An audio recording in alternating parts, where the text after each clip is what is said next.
വൈരാഗ്യ സാമ്രാജ്യ ഇത് പുതനാഭ്യം. ഗുരു വൈരാഗ്യം നൽകും, സാമ്രാജ്യം നൽകും. അപ്പോൾ എങ്ങനെയാണ് ആദ്യം സാമ്രാജ്യം നൽകിയിട്ട് ഇത് ദീർഘകാലം ഇതെല്ലാം അനുഭവിച്ച ശേഷം എനിക്ക് തോന്നുന്നു എനിക്കിതെല്ലാം ഉണ്ടായിട്ടും എനിക്ക് മനസ്സിനൊരു ശാശ്വത ഇതുണ്ടോ, ശാന്തി ഉണ്ടായിരുന്നില്ല. ഈ ശാന്തി നേടാൻ എന്ത് കിട്ടും? അപ്പോൾ വൈരാഗ്യം നൽകും. അപ്പോൾ വൈരാഗ്യം നൽകും. ഇത് ആദ്യം സാമ്രാജ്യം നൽകിയിട്ട് പിന്നെ ക്രമേണ വൈരാഗ്യം നൽകും. രണ്ടും ഗുരു തന്നെ നൽകും. ഗുരുവിൻ്റെ പാദുകങ്ങൾ വൈരാഗ്യവും സാമ്രാജ്യവും രണ്ടും നൽകാൻ കഴിവുള്ള ഇതാണ് അത് ഗുരുവിൻ്റെ പാദുകങ്ങൾ എന്ന് പറയുകയാണ്. ദേവി മഹാത്മ്യത്തിൽ ഒരു നല്ല ഇത് ദേവി മഹാത്മ്യത്തിലെ അത് കഥ ഇത് ഒരേ അനുഭവമുള്ള രണ്ട് വ്യക്തികൾ. അതായത് ഒന്ന് ഒരു രാജാവാണ്, സുരഥ രാജാവ്. പിന്നെ സുരഥ എന്ന പേരുള്ള രാജാവും രണ്ടാമത്തെ വ്യക്തി ഒരു കച്ചവടക്കാരനാണ്, സമാധി എന്ന പേരുള്ള ഒരു കച്ചവടക്കാരനും. ഈ രണ്ട് വ്യക്തികൾക്ക് ഒരേ അനുഭവമാണ്. അതെന്താണ് അനുഭവം?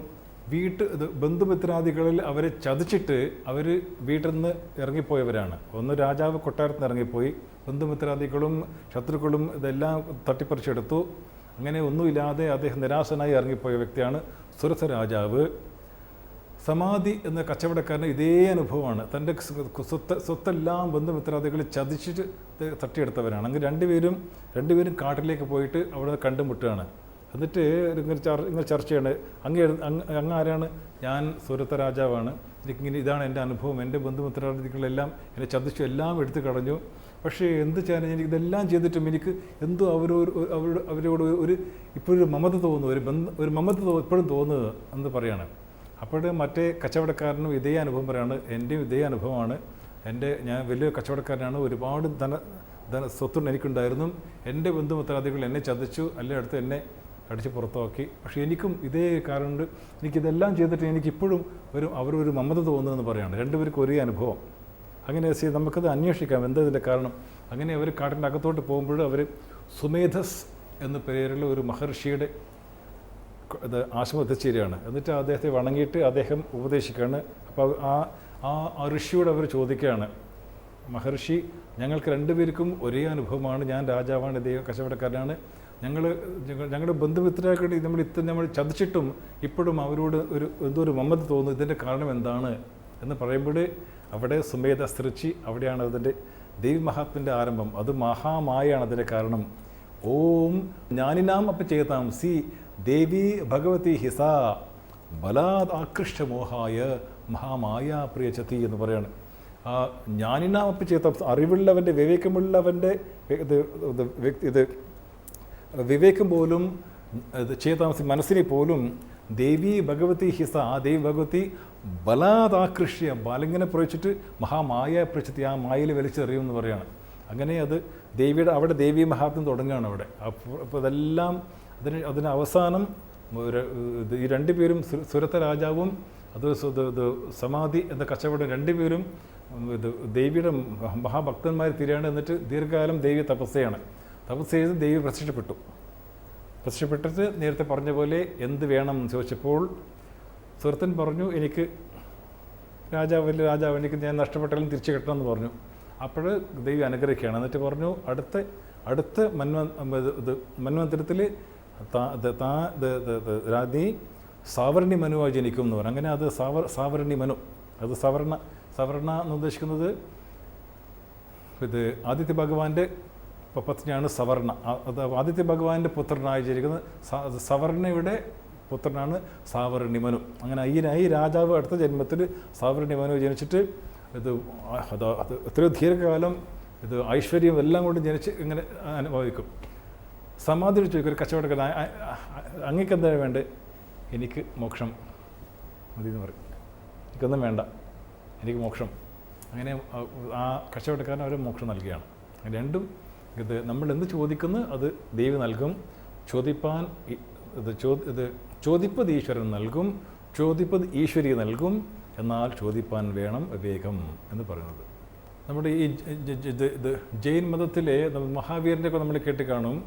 അദ്ദേഹം 27ാമത്തെ അവസാനത്തെ ഇതാണ് തീർത്ഥങ്കരന്മാർ, 27 ഗുരുക്കന്മാർ തീർത്ഥങ്കരന്മാർ പറയും. അവസാനത്തത് മഹാവീരൻ എന്ന് പറയും. ആ മഹാവീരിൻ്റെ തൊട്ട് മുമ്പിലുണ്ടായിരുന്ന 26ാമത്തെ തീർത്ഥങ്കരൻ, അദ്ദേഹത്തിൻ്റെ പേര് പാർശ്വനാഥ് എന്നായിരുന്നു. പാർശ്വനാഥ് അദ്ദേഹവും ഒരു രാജകുമാരനായിരുന്നു. അങ്ങനെ അദ്ദേഹം 16 വയസ്സാകുമ്പോഴേക്ക് അദ്ദേഹത്തിന് അച്ഛൻ മരിച്ചു.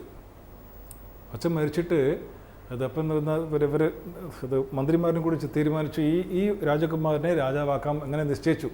അപ്പോൾ ഈ 16 വയസ്സുള്ള രാജകുമാരൻ ഇങ്ങനെ ചിന്തിക്കുകയാണ്. അപ്പോൾ അദ്ദേഹം പറയുകയാണ്, അദ്ദേഹത്തിൻ്റെ പൂർവ്വജന്മത്തിലെ സ്മൃതി തിരിച്ചു വരികയാണ്. പൂർവ്വജന്മത്തിൽ അദ്ദേഹം ചിന്തിക്കുകയാണ്, ദൈവമേ, പൂർവ്വജന്മത്തിൽ ഞാൻ ഇന്ദ്രനായിരുന്നു, എന്നിട്ട് ഞാൻ ഈ ഇന്ദ്രലോകത്തിന് ഇതെല്ലാം സുഖഭോഗവസ്തുക്കൾ എല്ലാം അനുഭവിച്ചിട്ട് എനിക്ക് ഒന്നും കിട്ടിയില്ല.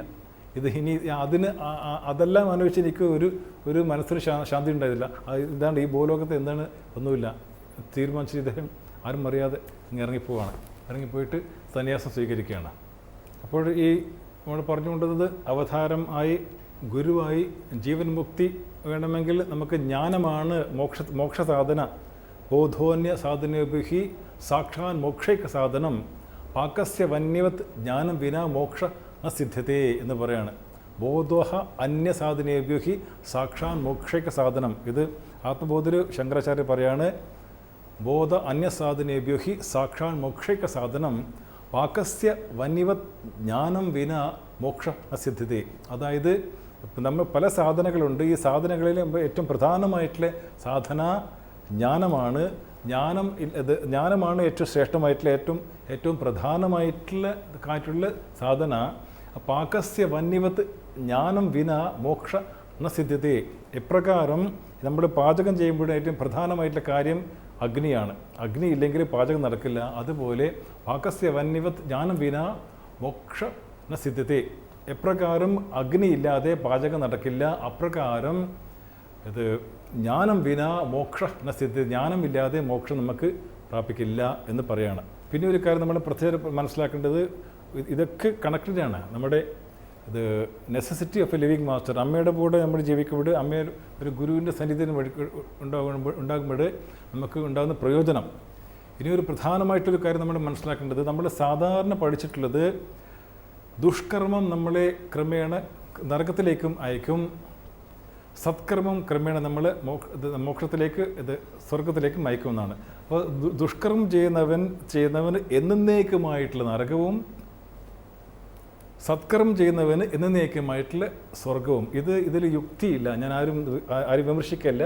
സത്യം വാസ്തവം തുറന്നു പറഞ്ഞ മാത്രം നമ്മുടെ സംസ്കാരത്തിലെ കാര്യം നമ്മൾ തുറന്നു പറയുകയാണ്. ഇവിടെ നമ്മൾ ചർച്ച ചെയ്യുന്ന വിഷയം ഗുരുഗീതയാണ്. വരുന്ന ദിവസങ്ങൾ നമുക്ക് ഇതേ ചർച്ച വീണ്ടും തുടരാം.